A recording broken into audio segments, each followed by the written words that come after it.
Baiklah, untuk pertemuan kali ini kita akan coba membahas bagaimana cara menentukan perbedaan atau cara membedakan soal permutasi dengan soal kombinasi. Nanti kalian akan dikasih beberapa soal cerita, tetapi di dalamnya tidak ditentukan soal itu permutasi atau kombinasi. Jadi kalian bisa menentukan atau membedakannya sendiri. Bagaimana cara membedakannya? Nah, kita baca soal yang pertama. Soal yang pertama, dari 40 siswa akan dipilih 3 siswa sebagai ketua kelas. Ada ketua kelas, ada sekretaris, dan bendahara. Tentukan banyak susunan pengurus kelas yang dapat dibentuk. Nah, untuk soal yang pertama, kalian bisa lihat di sini udah ada pembagiannya sendiri-sendiri. Pembagiannya masing-masing, ada ketua kelas, ada sekretaris, ada bendahara. Nah, jika dalam soal tersebut kalian temukan status atau objeknya ini dibagi secara jelas seperti ini, maka itu termasuk ke dalam soal permutasi. Nah, berarti intinya untuk soal permutasi, objeknya dibagi secara jelas atau susunannya dibagi secara jelas. Nah, kita perhatikan contoh soal yang kedua, yaitu soal kombinasi. Nah, dari 15 orang anggota Karang Taruna akan dipilih 4 orang sebagai petugas ronda. Tentukan banyak susunan petugas ronda yang dapat dibentuk. Nah, untuk soal yang kedua, dari 15 orang akan diambil sebanyak 4 orang. Tetapi di sini tidak ada pembagian tugasnya yang jelas.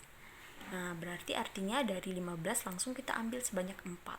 Nah, ketika kalian ketemu soal seperti ini, berarti ini termasuk ke dalam soal kombinasi. Nah, berarti jelas perbedaan antara permutasi dengan kombinasi. Untuk permutasi, objeknya dibagi secara jelas atau susunannya jelas. Tapi kalau kombinasi, objeknya tidak dibagi secara jelas, hanya diberi keterangan dari 15 orang diambil sebanyak 4. Berarti itu termasuk soal kombinasi. Nah, sekarang kalian tinggal menggunakan rumus dari permutasi dan kombinasi tersebut. Yang soal pertama, itu kita pakai rumus permutasi. Kenapa di sini diambil 40 permutasi 3? Nah, dari 40 siswa diambil sebanyak 3, yaitu 1 sebagai ketua kelas, 1 sebagai sekretaris, dan 1 sebagai bendahara. Berarti dari 40 kita ambil 3. Nah, kalian masukkan ke rumus, yaitu 40 permutasi 3. Nih, kita pakai rumus sebelumnya. 40 permutasi 3 berarti 40 faktorial dibagi dengan 40 dikurang 3 faktorial. Nah, 40 kurang 3 ketemu 37. Berarti 40 faktorial dibagi 37 faktorial. Nah, berarti bagian yang atas, yang 40 faktorial, kalian jabarkan secara berurutan sampai 37 faktorial. Nah, seperti ini. 40 dikali 39 dikali 38 dikali 37 faktorial. Dibagi dengan yang di bawah yaitu 37 faktorial. Nah, karena ini bilangnya sama, 37 faktorial dengan 37 faktorial, boleh kalian coret.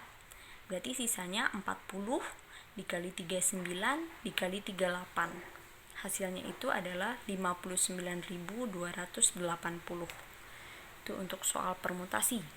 Yang kedua, untuk kombinasi, kita pakai 15 kombinasi 4. Kenapa? Karena dari 15 orang anggota Karang Taruna akan diambil sebanyak 4 orang. Berarti 15 kombinasi 4, masukkan ke rumus kombinasi, 15 faktorial dibagi 15 kurang 4 faktorial kali 4 faktorial. Nah, kita pakai rumus kombinasi. 15 dikurang 4, kalian ketemu nilainya 11 faktorial. Nah, ini kali 4 faktorial lagi. Kemudian, yang bilangan di atas 15 faktorial, kalian jabarkan sampai bilangan terbesar yang bagian bawah, yaitu 11 faktorial. Nah, berarti 15 kali 14 kali 13 kali 12 kali 11 faktorial. dibagi dengan 11 faktorial kali 4 faktorial. Nah, karena ini bilangannya udah sama, 11 faktorial ini sama, ini boleh kalian coret nanti. Berarti sisanya yang di bawah adalah 4 faktorial. Nah, setelah 11 dicoret, berarti 15 kali 14 kali 13 kali 12 dibagi dengan 4 faktorial kita jabarkan menjadi 4 kali 3 kali 2 kali 1. Nah, yang bagian atas kalian kalikan semua, yang di bagian bawah dikalikan juga semuanya. Atau kalau mau kalian sederhanakan juga boleh. Nih, 12 bisa dibagi 4. 15 bisa dibagi 3. 14 bisa dibagi 2. Hasilnya nanti adalah 1365. Sekian, terima kasih.